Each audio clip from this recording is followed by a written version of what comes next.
Some movies take flight. Airplane, 1980, took off, crashed through comedy's rulebook, and soared into legend. It didn't just parody disaster films.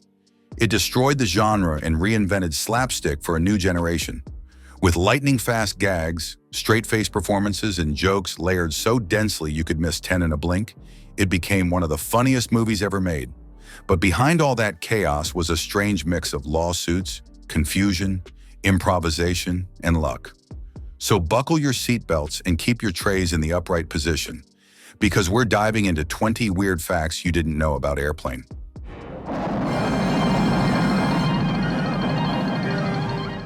Number 1. It was based on a dead serious movie. Most people don't realize Airplane was based almost line for line on a 1957 thriller called 0 Hour. The Zucker brothers and Jim Abrahams found it while watching late-night TV and were stunned by how melodramatic it was. They thought it would make the perfect parody. To avoid lawsuits, they bought the rights for $2,500 and rewrote it into pure chaos. Many of the film's most famous lines, including, "We have to find someone who can fly this plane," came directly from 0 Hour, but were delivered with deadpan absurdity. It wasn't a spoof of one movie. It was a complete reimagining of a forgotten drama turned into comedic gold.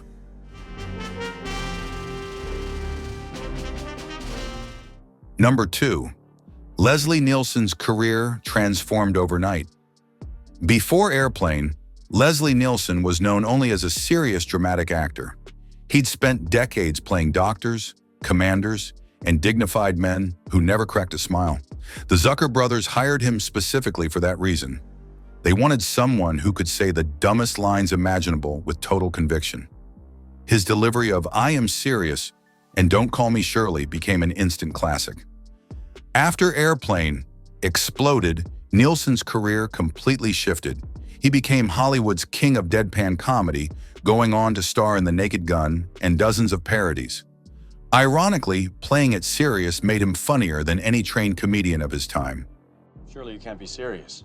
I am serious, and don't call me Shirley. Number 3. The studio thought it would flop. Paramount Pictures had no faith in Airplane when it was first pitched. Executives thought the script was too strange, the jokes too fast, and the parody too obscure. They even briefly removed the Zucker-Abrahams Zucker trio from the editing room, assuming their version wouldn't make sense to audiences. But early test screenings changed everything. Viewers laughed so loudly that the studio realized they had underestimated it. Once restored, the director's version became a masterpiece of comic timing. Against all odds, Airplane grossed over $171 million worldwide on a $3.5 million budget, making it one of the most profitable comedies in movie history.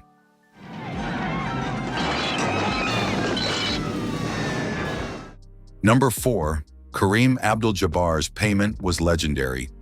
NBA superstar Kareem Abdul-Jabbar played co-pilot Roger Murdoch, but his salary became one of the movie's most talked about secrets. While most cast members earned around $35,000, Kareem reportedly received $30,000 plus a very expensive Persian rug from a Los Angeles store. The filmmakers agreed after learning he wanted to redecorate his apartment. They later joked that Kareem flew away with the best deal on the plane. The rug became a running joke on set, and Kareem's serious performance, especially when confronted by a young fan, turned into one of the funniest moments in the movie. He may have had few lines, but he left a massive comedic footprint. I just want to tell you both good luck. We're all counting on you. Number 5. It was rejected by every major studio first. Before Paramount took a chance, every major studio in Hollywood rejected Airplane. Executives didn't understand its bizarre humor or think audiences would follow a movie made of nonstop gags. One studio even told the Zuckers, "You can't make a movie where every line is a joke." Ironically, that's what made Airplane revolutionary. Its breakneck pacing and parody style paved the way for future comedies like Scary Movie, Hot Shots, and The Naked Gun. What other studios called too silly ended up becoming one of the most influential comedies of all time, proving that sometimes the craziest ideas are the ones that soar the highest. Don't you feel anything for me at all anymore? It takes so many things. Number 6. Every joke was scientifically tested. The filmmakers didn't rely on instinct. They tested every single joke before release. They held multiple preview screenings, recording audience laughter with stopwatches. If a gag didn't land, they cut or reworked it. If a laugh lasted too long, they inserted a small pause before the next joke. Their timing was so precise that every few seconds, something funny happens, but never feels rushed. The Zucker brothers later said it was like engineering a laugh machine. That obsessive editing is why Airplane feels fast, fresh, and flawlessly paced even today. A chaotic comedy that still lands every single punchline more than 40 years later. And that, as much as anything else, led to my drinking problem. Number 7.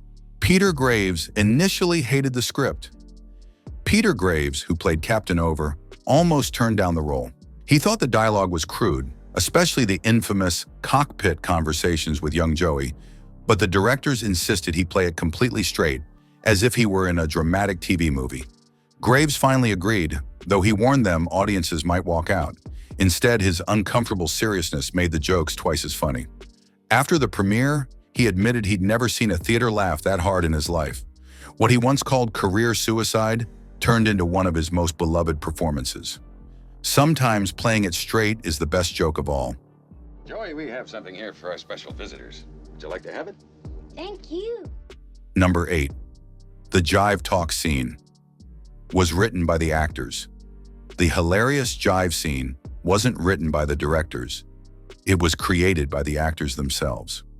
Norman Alexander Gibbs and Al White felt the script's original slang didn't sound authentic, so they rewrote the dialogue using real street language from the late 1970s. The directors admitted they had no idea what the lines meant, but trusted the delivery. They later added subtitles in post-production to heighten the absurdity. The result was one of the most quoted and groundbreaking comedy moments in film history. A perfect mix of cultural parody and pure silliness that still gets huge laughs today. I can dig grease and trumpet on some butter and drag them through the garden.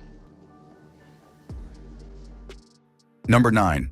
Barbara Billingsley's cameo stole the show. Barbara Billingsley, America's most wholesome mom from Leave It to Beaver, shocked audiences with her Airplane cameo. She played the sweet old lady who suddenly speaks fluent jive. When the Zucker brothers approached her, she immediately said yes, delighted to mock her clean-cut image. Her deadpan delivery and confident slang stunned moviegoers who remembered her from TV. Billingsley later said fans love seeing her finally loosen up. What was meant as a short joke turned into one of the most famous cameos in comedy history, proof that unexpected casting can create pure movie magic. Oh, stewardess, I speak jive. Oh, good. He said. Number 10. The poster almost got banned. The film's iconic poster, a jet tied into a knot, caused real controversy.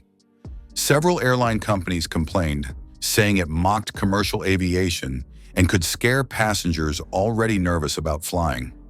The studio briefly considered changing it, but decided the image perfectly captured the movie's twisted tone.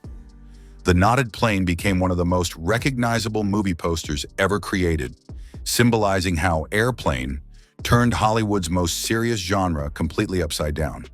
It was funny, simple, and slightly unsettling, exactly what the film represented. Today, it's ranked among the greatest comedy posters in film history.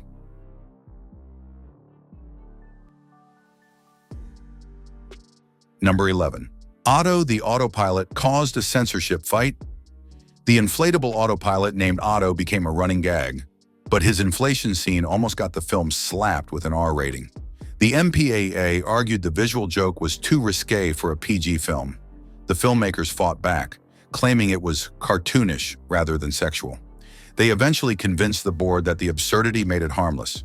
Ironically, that scene became one of the film's most iconic and quoted moments. Otto was controlled by hidden tubes and a manual pump-off camera. Between takes, the crew would deflate him completely, which, according to the cast, made him look tragically deflated and hilarious. In short, Otto wasn't just comic relief, he was comedy history.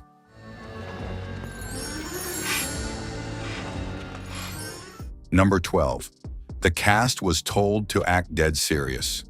To make the absurd humor work, the Zucker brothers gave one golden rule: never act like you're in a comedy. Every actor had to deliver their lines as if they were performing in a serious disaster drama. The directors believed the straighter the performances, the funnier the jokes would land. That's why every ridiculous moment, from passengers slapping a hysterical woman to Ted's drinking problem, feels twice as hilarious.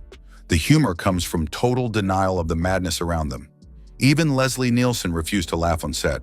His commitment to deadpan delivery gave Airplane its unique tone, proving that sometimes the best way to be funny is to act like you're not.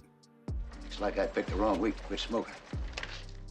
Number 13. Lloyd Bridges improvised his running gag. Lloyd Bridges' character Steve McCroskey repeatedly says, "Looks like I picked the wrong week to quit," followed by various vices. Originally, the script only included one version, quitting smoking. But Bridges found it funny and kept adding new addictions like drinking, amphetamines, and glue sniffing during filming. The directors loved his delivery and kept all of them. It became one of the most quoted running gags in the film. Bridges later said he improvised out of boredom between takes, unaware it would become legendary.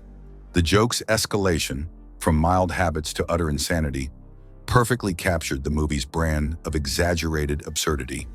Sometimes the funniest comedy comes from total improvisation.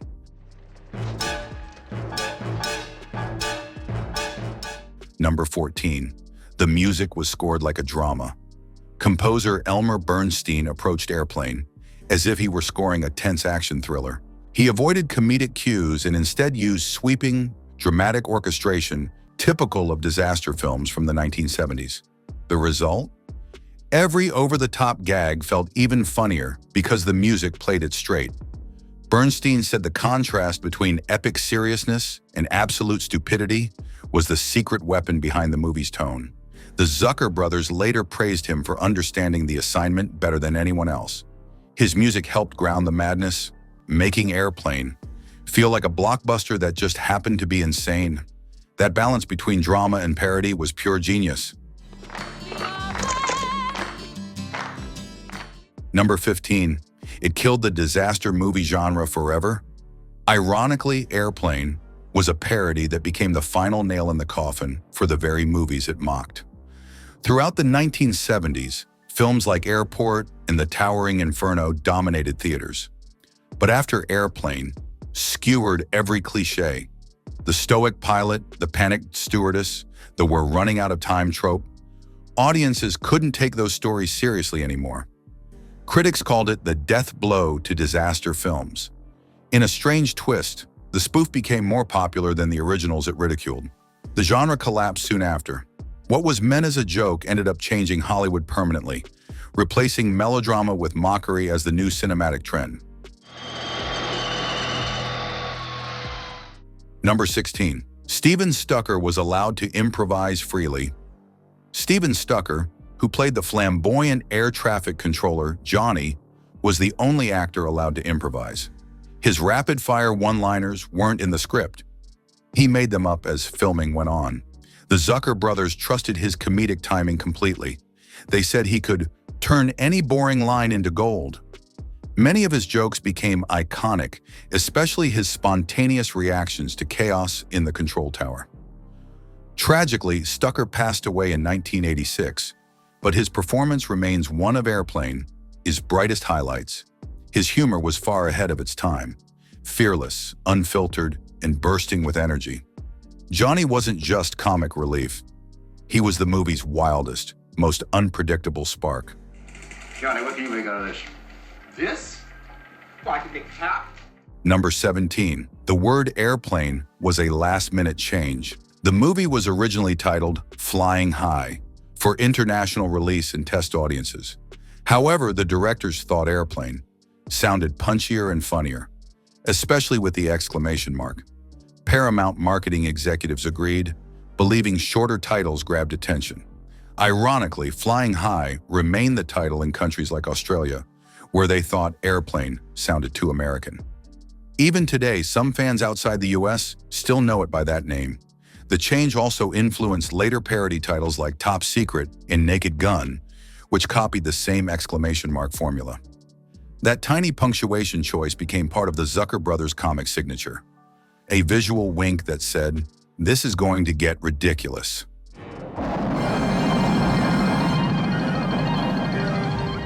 Number 18. The directors made fun of Hollywood rules. Airplane was more than a spoof. It was a rebellion against Hollywood's predictable formulas.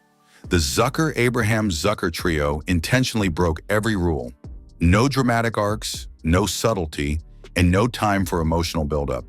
They wanted every second to be funny. That approach confused veteran filmmakers who thought audiences needed to breathe between jokes. The trio disagreed, saying, "You can breathe after the movie ends." That relentless pace became their trademark.